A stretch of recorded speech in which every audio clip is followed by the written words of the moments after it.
O desejado de todas as nações. Capítulo 77. Na sala de julgamento de Pilatos. Na sala de julgamento de Pilatos, o governador romano, acha-se Cristo ligado como preso. Em torno dele está a guarda de soldados e a sala enche-se rapidamente de espectadores. Logo fora da entrada encontram-se os juízes do Sinédrio, sacerdotes, príncipes, anciãos e povo.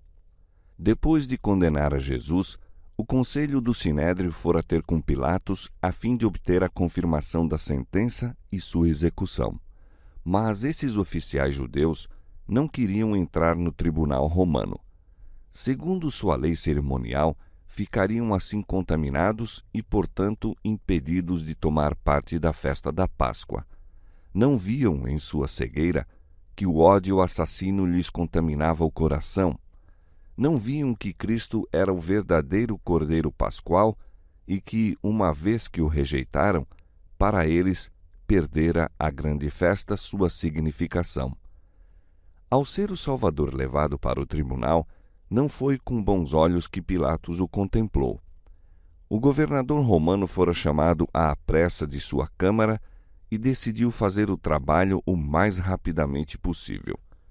Estava preparado para tratar o preso com o rigor do magistrado.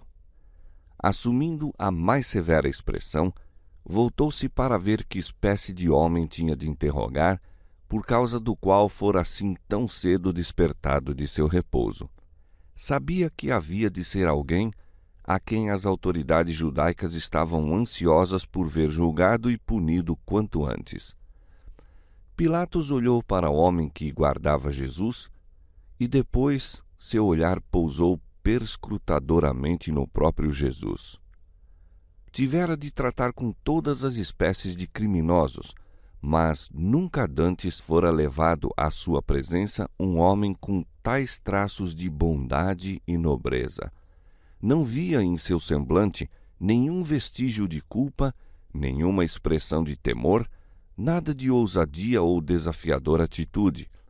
Viu um homem de aspecto calmo e digno, cujo rosto não apresentava os estigmas do criminoso, mas o cunho do céu.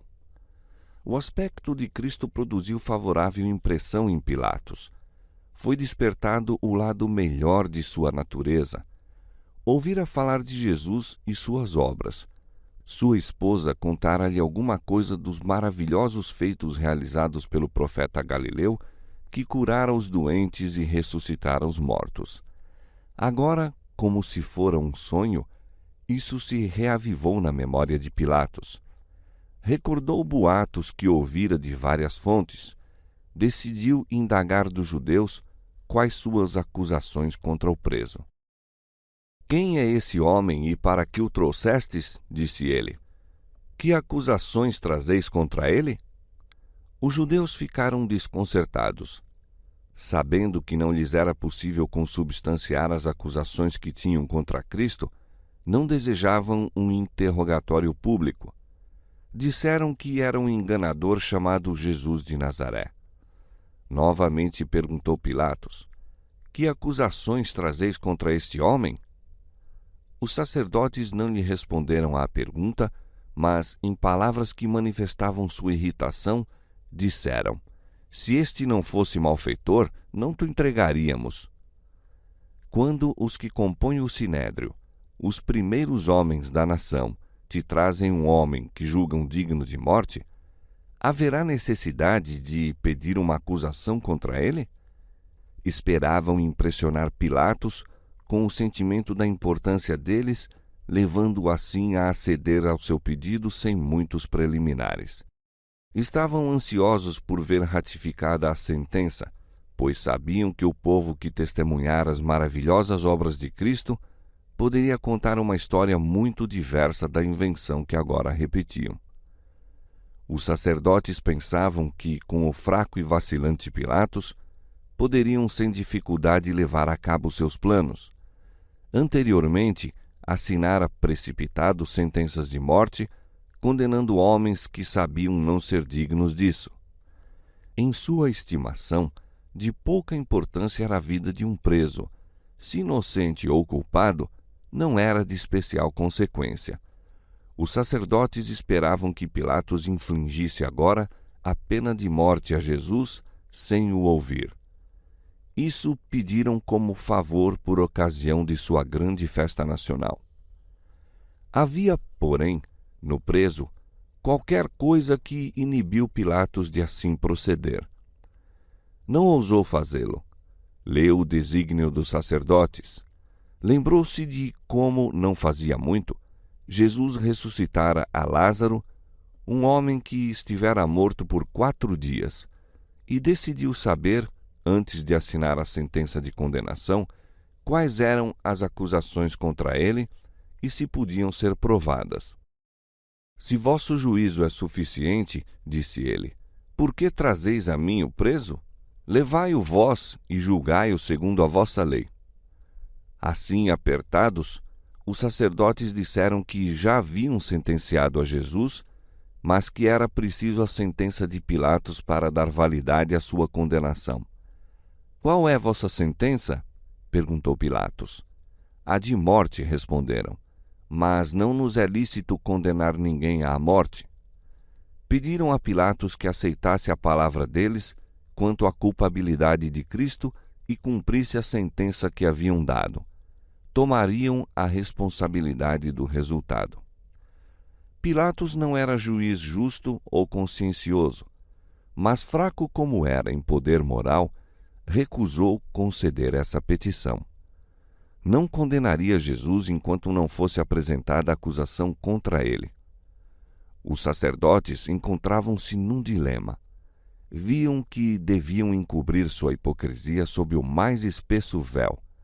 Não deviam permitir a impressão de que Cristo fora preso por motivos religiosos. Fosse isso apresentado como razão, e seu procedimento não teria nenhum valor para com Pilatos. Precisavam fazer parecer que Jesus estava trabalhando contra a lei comum. Então poderia ser castigado como ofensor político. Tumultos e insurreições contra o governo romano surgiam de contínuo entre os judeus. Os romanos haviam procedido muito rigorosamente para com essas revoltas e estavam sempre alerta para reprimir qualquer coisa que pudesse levar a uma insurreição. Havia poucos dias apenas, os fariseus tinham procurado entregar Cristo com a pergunta: é-nos lícito dar tributo a César ou não? Mas Cristo lhes revelara a hipocrisia. Os romanos que se achavam presentes assistiram ao fracasso completo dos intrigantes e seu desconcerto ante a resposta: dai, pois, a César o que é de César. Agora os sacerdotes pensaram fazer parecer que, nessa ocasião, Cristo ensinara segundo esperavam que ele ensinasse. Em seu apuro, chamaram falsas testemunhas para os ajudar e começaram a acusá-lo, dizendo: havemos achado este pervertendo a nossa nação, proibindo dar o tributo a César e dizendo que ele mesmo é Cristo, o Rei. 3 acusações, cada uma destituída de fundamento. Os sacerdotes sabiam isso, mas estavam dispostos a jurar falso, contanto que conseguissem seu fito. Pilatos penetrou-lhes o desígnio. Não acreditou que o preso houvesse conspirado contra o governo. Seu aspecto manso e humilde estava totalmente em desacordo com essa acusação. Pilatos convenceu-se de que se urdira artificioso trama contra um inocente que embaraçava o caminho dos dignitários judeus. Volvendo-se para Jesus, perguntou: tu és o rei dos judeus? O Salvador respondeu: tu o dizes. E ao falar ele, sua fisionomia iluminou-se como se um raio de sol sobre ela incidisse. Ao ouvirem-lhe a resposta, Caifás e os que com ele estavam chamaram Pilatos como testemunha de que Jesus concordara com o crime que o acusavam. Com ruidosos brados, sacerdotes, escribas e príncipes exigiram que fosse sentenciado à morte. Os gritos foram repetidos pela turba, fazendo-se um barulho ensurdecedor. Pilatos ficou confundido. Vendo que Jesus não dava nenhuma resposta a seus acusadores, disse-lhe Pilatos: Nada respondes? Vê quantas coisas testificam contra ti. Mas Jesus nada mais respondeu. De pé, por trás de Pilatos, à vista de todo o pátio, ouvia Cristo os insultos, mas não respondeu nenhuma palavra a todas as falsas acusações contra ele feitas. Toda a sua atitude dava prova da inocência consciente. Ficou inabalável em face da fúria das ondas que se lhe quebravam em torno. Era como se os violentos ímpetos da ira, erguendo-se mais e mais alto, com as vagas do clamoroso oceano, se despedaçassem ao seu redor, sem o tocar, no entanto. Ficou mudo, mas eloquente era o seu silêncio. Era como se o homem exterior fosse iluminado por uma luz provinda do interior.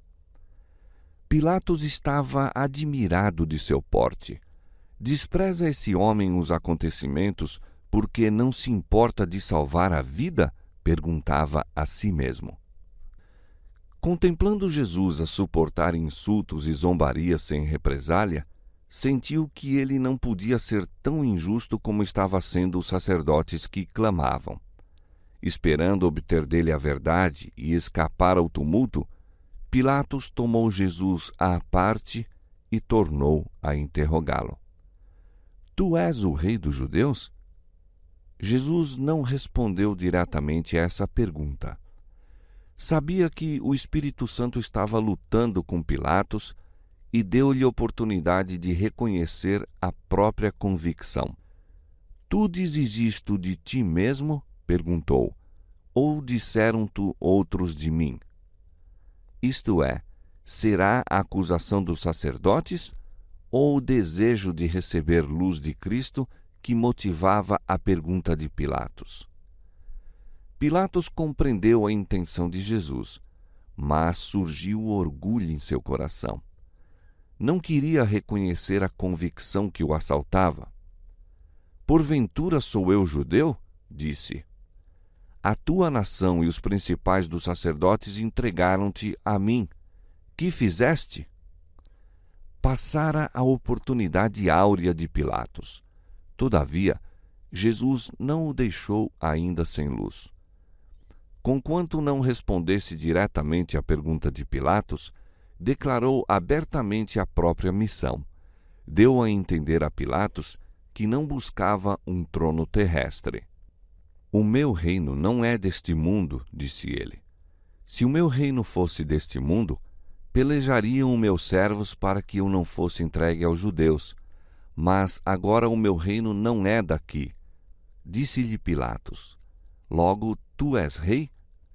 Jesus respondeu: Tu dizes que eu sou rei. Eu para isso nasci e para isso vim ao mundo, a fim de dar testemunho da verdade. Todo aquele que é da verdade ouve a minha voz. Cristo afirmou que sua palavra era em si mesma uma chave que revelaria o mistério aos que estivessem preparados para recebê-lo. Ela possuía em si um poder que a recomendava, e isso era o segredo da ampliação de seu reino de verdade. Desejava que Pilatos compreendesse que, unicamente recebendo a verdade e dela se apoderando, poderia ser restaurada sua arruinada natureza. Pilatos teve desejo de conhecer a verdade. Seu espírito estava confundido. Apegou-se ansioso às palavras do Salvador e o coração agitou-se-lhe num grande anelo de saber o que ela era realmente e como a poderia obter. Que é a verdade? Indagou. Mas não esperou a resposta. O tumulto lá fora lembrou-lhe os interesses do momento, pois os sacerdotes clamavam por ação imediata. Saindo para onde estavam os judeus, declarou com veemência: Não acho nele crime algum. Essas palavras de um juiz pagão foram uma demolidora repreensão à perfídia e falsidade dos príncipes de Israel que acusavam o Salvador. Ao ouvirem os sacerdotes e anciãos isso de Pilatos, sua decepção e cólera não tiveram limites. Haviam tramado e esperado longamente essa oportunidade. Ao verem a perspectiva de Jesus ser solto, pareciam prontos a despedaçá-lo. Acusavam Pilatos em altas vozes e ameaçaram-no com a censura do governo romano. Culparam-no de não querer condenar a Jesus, que, afirmavam, se erguera contra César. Ouviram-se então vozes iradas declarando que a sediosa influência de Jesus era bem conhecida por todo o país. Diziam os sacerdotes: alvoroça o povo ensinando por toda a Judéia, começando desde a Galiléia até aqui. Por essa altura, não tinha Pilatos nenhuma ideia de condenar Jesus.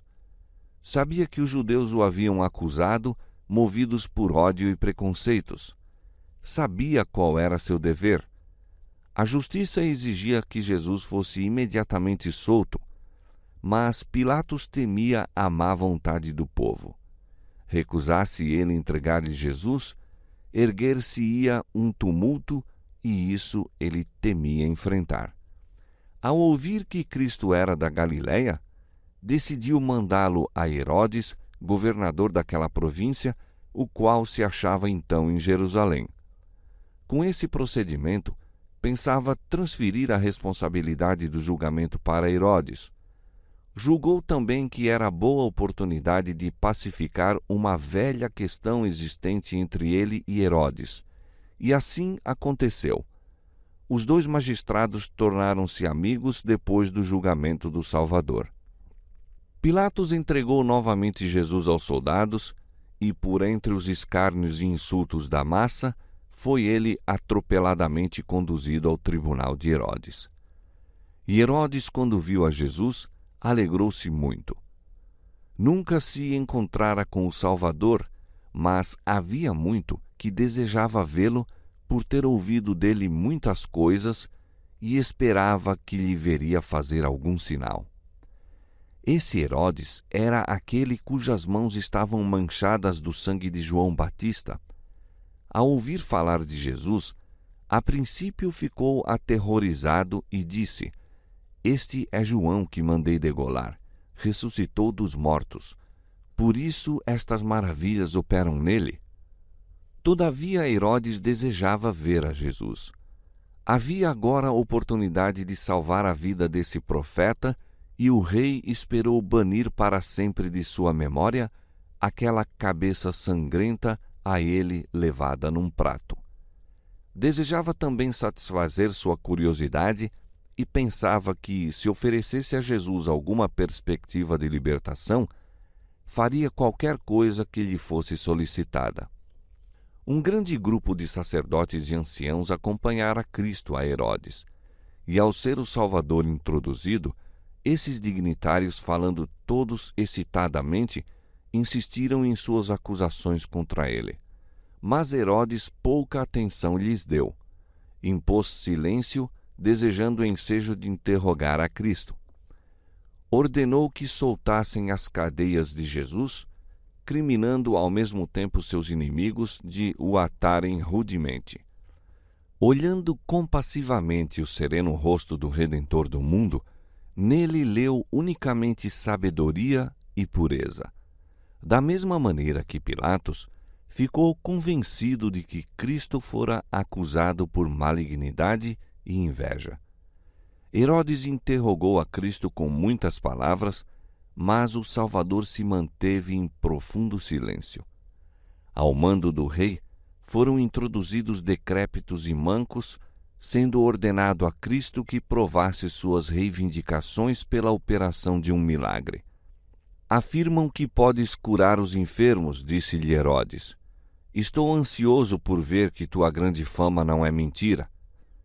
Jesus não respondeu e o rei continuou a insistir. Se podes operar milagres por outros, faze-os agora para teu próprio bem e isso te servirá para um bom desígnio.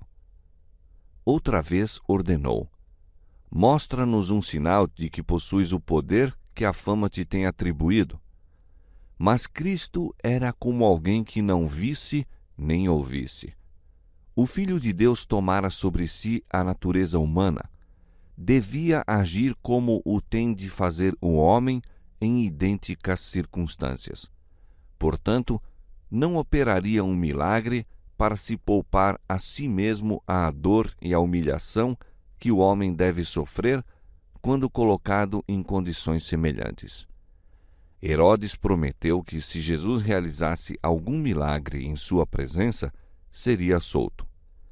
Os acusadores dele eram testemunhas oculares das poderosas obras feitas por seu poder. Tinham-no ouvido ordenar à sepultura que desse os mortos. Viram-nos sair em obediência à sua voz. Apoderou-se deles o temor, não operasse Jesus agora um milagre. De tudo, o que mais temiam era uma manifestação de seu poder. Essa manifestação se demonstraria um golpe mortal para seus planos e talvez lhes custasse a vida. Outra vez, sacerdotes e príncipes, em grande ansiedade, insistiram em suas acusações contra ele. Elevando a voz, declararam: é um traidor, um blasfemo. Opera milagres por meio do poder que lhe é dado por Belzebu, o príncipe dos demônios. A sala tornou-se cenário de confusão, uns gritando uma coisa, outros outra. A consciência de Herodes estava agora muito menos sensível do que quando tremera de horror ante o pedido de Herodias para que lhe desse a cabeça de João Batista. Durante algum tempo sentira os agudos espinhos do remorso por seu terrível ato, mas suas percepções morais se tinham rebaixado mais e mais em razão de sua vida licenciosa. Tinha agora tão endurecido o coração que podia mesmo gabar-se do castigo infligido a João por ousar reprová-lo, e ameaçou então a Jesus, declarando repentinamente que tinha poder para libertá-lo e para condená-lo. Nenhum indício da parte de Jesus dava, entretanto, a compreender que ele ouvisse uma palavra. Herodes irritou-se por esse silêncio. Parecia indicar completa indiferença por sua autoridade. Para o vão e pomposo rei, teria sido menos ofensiva uma franca censura do que ser assim passado por alto. De novo ameaçou irado a Jesus, que permaneceu impassível e mudo. A missão de Cristo neste mundo não era satisfazer ociosas curiosidades. Veio para curar os quebrantados de coração. Pudesse ele ter proferido qualquer palavra para sarar as feridas das almas enfermas de pecado, e não guardaria silêncio. Não tinha, no entanto, palavras para os que não fariam senão pisar a verdade com seus profanos pés. Cristo poderia ter dirigido a Herodes palavras que penetrariam nos ouvidos do endurecido rei. Podê-lo-ia haver sacudido com temor e tremor pela exposição de toda a iniquidade de sua vida e do horror de seu próximo fim. Mas o silêncio de Cristo era a mais severa repreensão que lhe poderia ter ministrado. Herodes rejeitara a verdade que lhe fora anunciada pelo maior dos profetas e nenhuma outra mensagem havia de receber. Nem uma palavra tinha para ele a majestade do céu. Aqueles ouvidos sempre abertos para os lamentos humanos não tinham lugar para as ordens de Herodes. Aqueles olhos, sempre fixos no pecador arrependido, com um amor cheio de piedade e de perdão, não tinham nenhum olhar para conceder a Herodes. Aqueles lábios que emitiram a mais impressiva verdade, que em acentos da mais terna súplica pleitearam com o mais pecador e mais degradado, cerraram-se para o soberbo rei, que não sentia necessidade de um salvador. O rosto de Herodes se ensombrou de paixão. Voltando-se para a turba, acusou encolerizado a Jesus de impostor. E depois para ele: se não deres prova de tua pretensão, entregar-te-ei aos soldados e ao povo. Talvez sejam bem-sucedidos em te fazer falar. Se és um impostor, a morte por suas mãos é a única coisa que mereces. Se és o Filho de Deus, salva-te a ti mesmo operando um milagre. Mal se proferiram essas palavras, e fez-se uma arremetida para Cristo. Como animais ferozes, precipitou-se a multidão para a sua presa. Jesus foi arrastado de um lado para outro, unindo-se Herodes à turba em buscar humilhar o Filho de Deus. Não se houvessem interposto os soldados romanos, repelindo para trás a massa enfurecida, e o Salvador teria sido feito em pedaços. Herodes, com os seus soldados, desprezou-o e, escarnecendo dele, vestiu-o de uma roupa resplandecente. Os soldados romanos juntaram-se nesses ultrajes. Tudo quanto ímpios, corruptos soldados, ajudados por Herodes e os dignitários judeus, podiam instigar, foi acumulado sobre o Salvador. Todavia, não perdeu sua divina paciência. Os perseguidores de Cristo tentaram medir-lhe o caráter pelo deles próprios. Tinham-no figurado tão vil como eles, mas por trás de toda a presente aparência introduziu-se, malgrado seu, outra cena que eles hão de ver um dia em toda a sua glória. Houve alguns que tremeram na presença de Cristo. Enquanto a rude multidão se inclinava diante dele em zombaria, alguns que se adiantaram para esse fim recuaram aterrorizados e mudos. Herodes ficou convicto. Os últimos raios de misericordiosa luz incidiam sobre seu coração endurecido pelo pecado. Sentiu que este não era um homem comum, pois a divindade irradiara através da humanidade. Ao mesmo tempo que Cristo estava cercado de escarnecedores, adúlteros e homicidas, Herodes sentiu estar contemplando um Deus sobre seu trono. Endurecido como estava, não ousou Herodes ratificar a condenação de Cristo. Desejava livrar-se da terrível responsabilidade e mandou Jesus de volta para o tribunal romano. Pilatos ficou decepcionado e muito desgostoso. Quando os judeus voltaram com o preso, perguntou-lhes impaciente o que queriam que ele fizesse.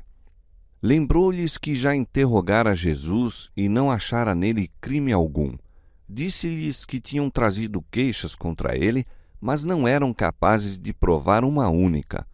Mandara Jesus a Herodes, o tetrarca da Galiléia e compatriota seu, mas também ele não encontrara nele coisa alguma digna de morte. Castigá-lo-ei, pois, disse Pilatos, e soltá-lo-ei. Aí mostrou Pilatos sua fraqueza. Declarara que Jesus era inocente e, no entanto, estava disposto a fazê-lo açoitar para pacificar os acusadores. Sacrificaria a justiça e o princípio a fim de contemporizar com a turba. Isso o colocou desvantajosamente. A turba contou com sua indecisão e clamou tanto mais pela vida do preso. Se a princípio Pilatos houvesse ficado firme, recusando-se a condenar um homem que considerava inocente, teria quebrado a fatal cadeia que o ligaria em remorso e culpa enquanto vivesse. Houvesse posto em ação suas convicções do direito e os judeus não teriam ousado ditar-lhe a conduta. Cristo teria sido morto, mas a culpa não repousaria sobre ele. Mas Pilatos dera passo após passo na violação de sua consciência. Escusara-se a julgar com justiça e equidade e viu-se agora quase impotente nas mãos dos sacerdotes e príncipes. Sua vacilação e indecisão foram a ruína dele. Mesmo então Pilatos não foi deixado agir às cegas. Uma mensagem de Deus o advertiu do que estava para cometer. Em resposta às orações de Cristo, a esposa de Pilatos foi visitada por um anjo do céu e vira em sonho o Salvador e com ele conversara. A mulher de Pilatos não era judia, mas, ao olhar a Jesus durante o sonho, não tivera dúvidas de seu caráter e missão. Sabia ser ele o príncipe de Deus. Contemplou-o em julgamento no tribunal. Viu-lhe as mãos estreitamente ligadas como as de um criminoso. Viu Herodes e seus soldados praticando sua terrível ação. Ouviu os sacerdotes e príncipes, cheios de inveja e perversidade, acusando furiosamente. Ouviu as palavras: "Nós temos uma lei e, segundo a nossa lei, deve morrer." Viu Pilatos entregar Jesus aos açoites, depois de haver declarado: "Não acho nele crime algum." Ouviu a condenação pronunciada por Pilatos e viu-o entregar Cristo a seus matadores. Viu a cruz erguida no Calvário, viu a terra envolta em trevas e ouviu o misterioso brado: "Está consumado." Ainda outra cena se lhe deparou ao olhar. Viu Cristo sentado sobre uma grande nuvem branca, enquanto a terra vacilava no espaço e seus assassinos fugiam da presença de sua glória. Com um grito de terror despertou ela e escreveu imediatamente a Pilatos palavras de advertência. Enquanto Pilatos hesitava quanto ao que havia de fazer, um mensageiro, abrindo apressadamente caminho por entre a multidão, passou-lhe uma carta de sua esposa que dizia: "Não entres na questão deste justo, porque num sonho muito sofri por causa dele." Pilatos empalideceu. Estava confundido ante suas próprias contraditórias emoções, mas, enquanto demorava, os sacerdotes e príncipes inflamavam ainda mais o espírito do povo. Pilatos foi forçado a agir. Lembrou-se então de um costume que poderia trazer o libertamento de Jesus. Era uso, por ocasião dessa festa, soltar algum preso segundo a escolha do povo. Costume de invenção pagã, não havia sombra de justiça nesse proceder, mas era sobremaneira apreciado pelos judeus. As autoridades romanas tinham preso por esse tempo um homem de nome Barrabás, que se achava com sentença de morte. Esse homem asseverara ser o Messias. Pretendia autoridade para estabelecer uma nova ordem de coisas para emendar o mundo. Sob uma ilusão satânica, pretendia que tudo quanto pudesse obter por furtos e assaltos era seu. Por meios diabólicos realizara coisas admiráveis, conseguira seguidores no meio do povo e excitara a sedição contra o governo romano. Sob a capa de entusiasmo religioso, era um endurecido e consumado vilão, dado à rebelião e à crueldade. Oferecendo ao povo escolha entre esse homem e o inocente Salvador, Pilatos julgava despertar-lhes o sentimento da justiça. Esperava conquistar-lhes a simpatia para Jesus em oposição aos sacerdotes e príncipes. Assim, voltando-se para a multidão, disse com grande ardor: "Qual quereis que vos solte? Barrabás ou Jesus chamado Cristo?" Como um urro de animais ferozes, veio a resposta da turba: "Solta Barrabás!" E avolumavam-se mais e mais o clamor: "Barrabás! Barrabás!" Pensando que o povo talvez não houvesse compreendido a pergunta, Pilatos exclamou outra vez: "Quereis que vos solte o rei dos judeus?" Mas eles clamaram novamente: "Fora daqui com este e solta-nos Barrabás." "Que farei então de Jesus chamado Cristo?" indagou Pilatos. De novo a multidão encapelada rugiu como demônios. Os próprios demônios, em forma humana, achavam-se na turba e que se poderia esperar senão a resposta: "Seja crucificado"? Pilatos turbou-se. Não julgara que os acontecimentos chegassem a esse ponto. recuava de entregar um homem inocente à mais ignominiosa e cruel das mortes que se poderia infligir a alguém. Após haver cessado o bramido das vozes, voltou-se para o povo, dizendo: Mas que mal fez ele? O caso chegara, no entanto, além de argumentação. Não eram provas da inocência de Cristo o que queriam, mas sua condenação. Pilatos tentou ainda salvá-lo. Disse-lhes pela terceira vez: Mas que mal fez? A só menção de soltá-lo, porém, excitou o povo a um frenesi 10 vezes maior. Crucifica-o! Crucifica-o! Clamavam. Mais e mais se avolumava a tempestade a que dera motivo à indecisão de Pilatos. Desfalecido de fadiga e coberto de ferimentos, Jesus foi levado sendo açoitado à vista da multidão. E os soldados o levaram dentro à sala que é a de audiência e convocaram toda a corte. E vestiram-no de púrpura e, tomando uma coroa de espinhos, lhe a puseram na cabeça. E começaram a saudá-lo, dizendo: Salve, Rei dos Judeus! E cuspiram nele, e postos de joelhos, o adoraram. Por vezes, mão perversa arrebatava a cana que lhe fora posta na mão e batia na coroa que ele tinha na fronte, fazendo enterrarem-se-lhe os espinhos nas fontes e o sangue gotejar-lhe pelo rosto e a barba. Maravilha-te, ó céu, e pasma tu, ó terra. Contemplai o opressor e o oprimido. Uma turba enfurecida rodeia o Salvador do mundo. Escárnios e chufas misturam-se com as baixas imprecações de blasfêmia. Seu humilde nascimento e modesta vida são comentados pela turba insensível. Sua declaração de ser o Filho de Deus é ridicularizada e o gracejo vulgar e a insultuosa zombaria passam de boca em boca. Satanás dirigia a cruel massa nos maus tratos ao Salvador.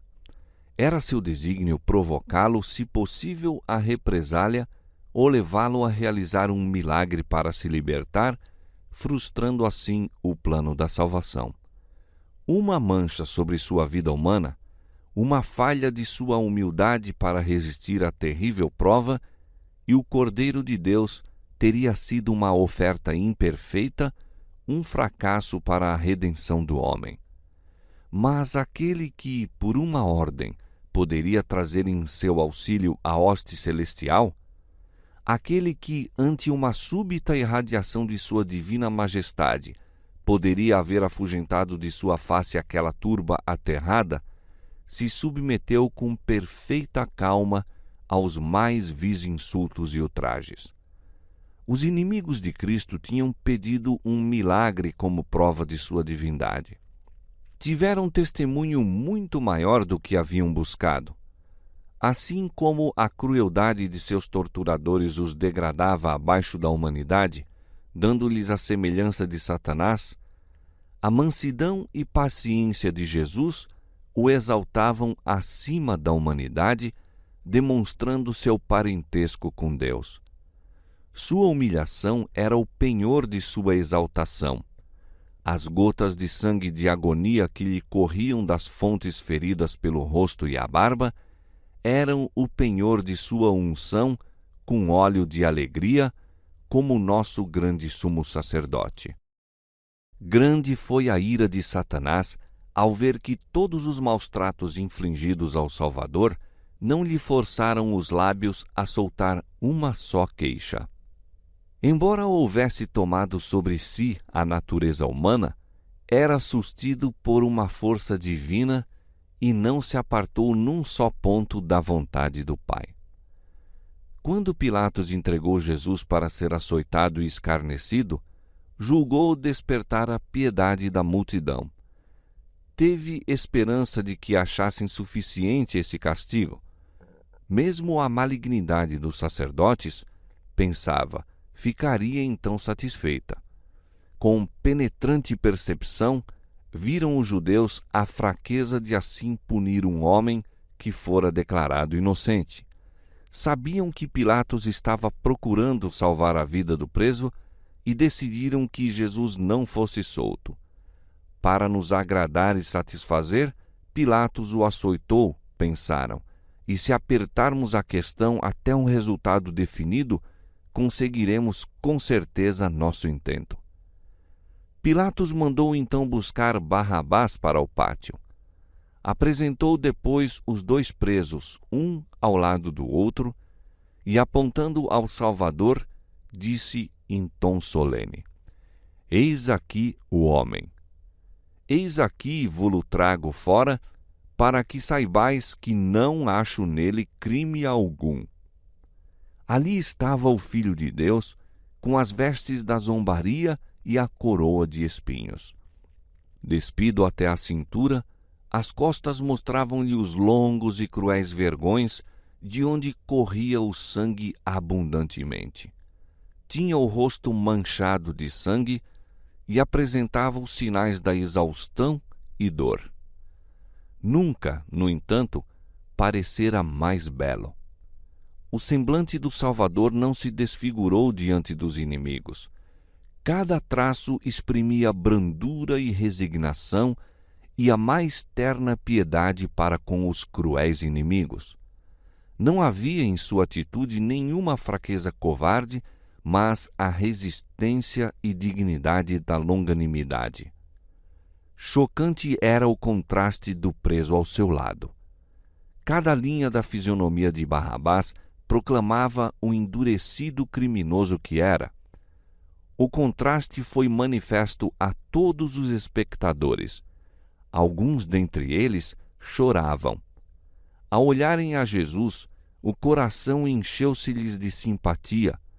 Mesmo entre os sacerdotes e principais, convenceram-se de que ele era tudo quanto dizia ser. Os soldados romanos que rodeavam Cristo não estavam todos endurecidos. Alguns lhe fixavam ansiosamente o semblante em busca de um sinal de que ele era um personagem criminoso e de temer. De quando em quando, voltavam-se e deitavam um olhar de desprezo a Barrabás. Não era preciso grande perspicácia para adivinhar o que lhe ia no íntimo. Outra vez, olhavam aquele que estava sendo julgado. Contemplavam o divino sofredor com sentimentos de profunda piedade. A silenciosa submissão de Cristo gravou-lhes a cena no espírito para nunca mais se apagar enquanto não reconhecessem nele o Cristo ou, rejeitando-o, decidissem o próprio destino. Pilatos estava cheio de espanto diante da paciência do Salvador, que não articulava uma queixa. Não duvidava de que a vista desse homem, em contraste com Barrabás, movesse a simpatia dos judeus. Não compreendia, porém, o fanático ódio dos sacerdotes contra aquele que, como a luz do mundo, lhes tornara manifestos as trevas e o erro. Incitaram a turba a uma fúria louca e, de novo, os sacerdotes, príncipes e povo ergueram aquele tremendo brado: Crucifica-o! Crucifica-o! Perdendo por fim toda a paciência ante sua irracional crueldade, Pilatos gritou em desespero: Tomai-o vós e crucificai-o, porque eu nenhum crime acho nele. O governador romano, embora familiarizado com cenas cruéis, moveu-se de simpatia para com o paciente preso que, condenado e açoitado, com a fronte a sangrar e laceradas as costas, mantinha ainda o porte de um rei sobre o trono. Mas os sacerdotes declaram: Nós temos uma lei e, segundo a nossa lei, deve morrer porque se fez filho de Deus. Pilatos sobressaltou-se. Não possuía nenhuma ideia exata de Cristo e sua missão, mas tinha uma vaga fé em Deus e em seres superiores à humanidade. Um pensamento que lhe passara anteriormente pelo cérebro tomou agora feição definida. Cogitava se não seria um ser divino o que estava perante ele, revestido da púrpura da zombaria e coroado de espinhos. Voltou novamente ao tribunal e disse a Jesus: De onde és tu? Mas Jesus não lhe deu resposta alguma. O Salvador falara francamente a Pilatos, explicando a própria missão como testemunha da verdade. Pilatos desprezara a luz, abusara do alto posto de juiz, submetendo seus princípios e sua autoridade às exigências da turba. Jesus não tinha mais luz para ele. Mortificado com seu silêncio, disse Pilatos altivamente: Não me falas a mim? Não sabes tu que tenho poder para te crucificar e tenho poder para te soltar? Jesus respondeu: Nenhum poder terias contra mim, se de cima não te fosse dado. Mas aquele que me entregou a ti, maior pecado tem. Assim, o piedoso Salvador, em meio de seus intensos sofrimentos e dor, desculpou o quanto possível o ato do governador romano que o entregou para ser crucificado. Que cena esta para ser transmitida ao mundo de século em século! Que luz projeta sobre o caráter daquele que é o juiz de toda a terra! Aquele que me entregou a ti, disse Jesus, maior pecado tem. Com estas palavras, referia-se Cristo a Caifás, que, como sumo sacerdote, representava a nação judaica. Esta conhecia os princípios que governavam as autoridades romanas. Tivera luz nas profecias que testificavam de Cristo, bem como dos próprios ensinos e milagres dele.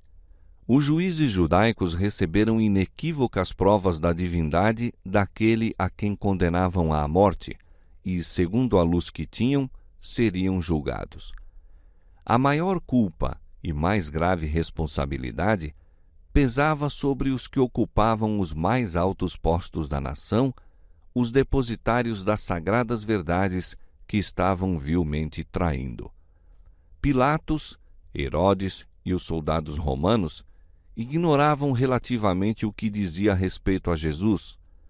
Pensavam agradar aos sacerdotes e príncipes maltratando-o. Não tinham a luz que a nação judaica recebera em tanta abundância.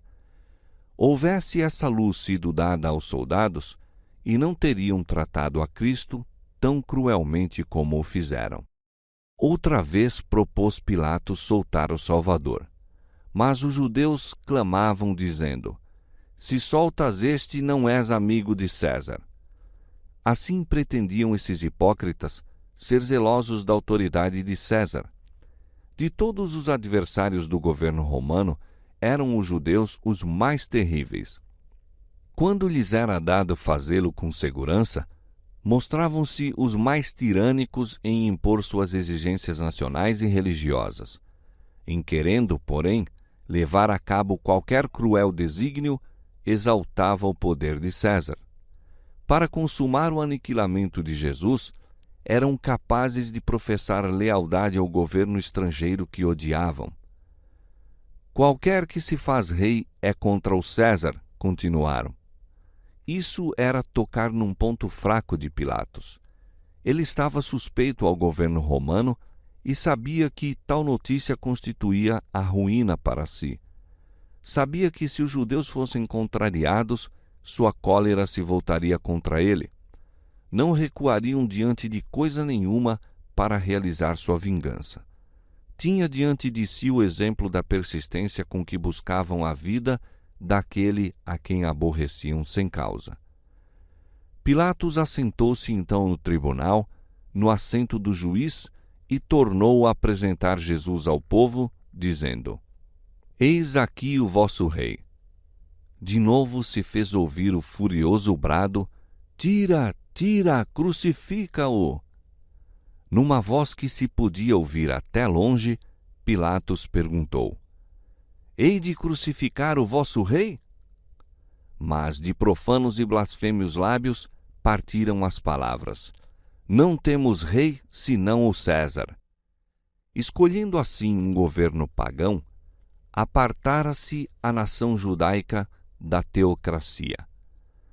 Rejeitara a Deus como rei. Não tinha daí em diante mais libertador. Não tinha rei senão o César. A isso os sacerdotes e doutores levaram o povo. Por isso, bem como pelos terríveis resultados que se seguiram, eram eles responsáveis. O pecado de uma nação e sua ruína eram devidos aos guias religiosos. Então Pilatos, vendo que nada aproveitava, antes o tumulto crescia, tomando água, lavou as mãos diante da multidão, dizendo: Estou inocente do sangue deste justo, considerai isso. Com temor e um sentimento de condenação própria, olhou Pilatos ao Salvador. No vasto oceano de rostos levantados, unicamente o seu estava sereno. Parecia fugir-lhe em torno da cabeça uma suave luz. Pilatos disse consigo mesmo: Ele é um Deus. Virando-se para a multidão, declarou: Estou limpo de seu sangue. Tomai-o vós e crucificai-o. Mas notai isto, sacerdotes e príncipes: eu o declaro justo. Que aquele que ele diz ser seu Pai vos julgue a vós e não a mim pela obra deste dia. Depois, para Jesus: perdoa-me esta ação. Não te posso salvar. E fazendo açoitá-lo, entregou-o para ser crucificados. Pilatos anelava libertar a Jesus. Viu, porém, que não podia fazer isso e conservar ainda sua posição e honra. De preferência a perder seu poder no mundo, escolheu sacrificar uma vida inocente. Quantos há que, para escapar a um prejuízo ou sofrimento, de igual modo sacrificam o princípio? A consciência e o dever apontam um caminho e o interesse egoísta indica outro. A corrente dirige-se vigorosamente para o lado errado e aquele que transige com o mal é arrebatado para a espessa treva da culpa. Pilatos cedeu às exigências da turba. A arriscar sua posição, preferiu entregar Jesus para ser crucificado. A despeito de suas precauções, porém, exatamente o que temia lhe sobreveio mais tarde. Tiraram-lhe as honras, apearam-no de seu alto posto e, aguilhoado pelo remorso e o orgulho ferido, pôs termo à própria vida, não muito depois da crucifixão de Cristo. Assim, todos quantos transigem com o pecado só conseguirão tristeza e ruína. Há caminho que ao homem parece direito, mas o fim dele são os caminhos da morte. Quando Pilatos se declarou inocente do sangue de Cristo, Caifás respondeu desafiadoramente: o seu sangue caia sobre nós e sobre os nossos filhos. As tremendas palavras foram repetidas pelos sacerdotes e príncipes e ecoadas pela turba num bramir não humano de vozes. Toda a multidão respondeu dizendo: seu sangue caia sobre nós e sobre nossos filhos. O povo de Israel fizera sua escolha. Apontando a Jesus, dissera: fora daqui com este e solta-nos Barrabás. Este, ladrão e homicida, representava Satanás. Cristo era o representante de Deus. Cristo fora rejeitado, Barrabás preferido. Barrabás teriam eles. Fazendo sua escolha, aceitaram aquele que desde o princípio fora mentiroso e homicida. Satanás era seu guia. Como nação, seguir-lhe-iam os ditames, fariam suas obras, teriam de suportar-lhe o domínio. O povo que escolheu Barrabás em vez de Cristo havia de sentir a crueldade de Barrabás enquanto o tempo durasse. Olhando o ferido Cordeiro de Deus, os judeus exclamaram: o seu sangue seja sobre nós e sobre nossos filhos. Aquele espantoso brado subiu ao trono de Deus. Aquela sentença pronunciada contra si mesmos foi escrita no céu. foi ouvida aquela súplica. O sangue do Filho de Deus tornou-se perpétua maldição sobre seus filhos e os filhos de seus filhos. Terrivelmente se cumpriu isso na destruição de Jerusalém. Terrivelmente se tem manifestado na condição do povo judeu durante 18 séculos. Um ramo cortado da videira, um morto e estéril ramo para ser colhido e lançado no fogo. De terra para terra, através do mundo, de século em século, mortos em ofensas e pecados. Terrivelmente será aquela súplica atendida no grande dia do juízo. Quando Cristo volver de novo à terra, não como preso rodeado pela plebe, hão de vê-lo os homens. Hão de vê-lo então como o Rei do céu. Cristo virá em sua própria glória, na glória do Pai e na dos santos anjos. Miríades e milhares de anjos, os belos e triunfantes filhos de Deus, possuindo inexcedível formosura e glória, hão de acompanhá-lo. Então se assentará no trono de sua glória, e diante dele se congregarão as nações. Então todo olho o verá, e também os que o traspassaram. Em lugar de uma coroa de espinhos, terá uma de glória, uma coroa dentro de outra. Em lugar do velho vestido real de púrpura, trajará vestes do mais puro branco, tais como nenhum lavandeiro sobre a terra os poderia branquear.